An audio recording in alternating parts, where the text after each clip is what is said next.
diyor işte yani adres konusunda bir yardım isteyeceğim. Eğer işte kusura bakmazsanız ben şey yapmak istiyorum adamları diyor işte ben gerekirse tepki etmek istiyorum diyor.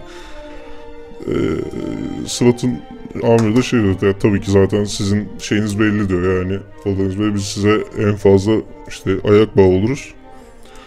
O yüzden işte tamam diyor biz telefondan falan bir şekilde takibini yaparız onun diyor. Bir 15 dakika sonra arayayım ben size diyor. Tamam diyor Steven geldi. İşte kapatıyorlar sonra 15 dakika sonra arıyor SWAT'ın işte amiri işte şey diyor biz işte takibi yaptık işte GSM'den takip yaptık işte şey çıktı diyor o bir işte sanayi tarafında bir depoya kapatmışlar sizin işte eşinizi diyor. Tamam diyor Steven geldi. İşte tam adresi işte veriyor.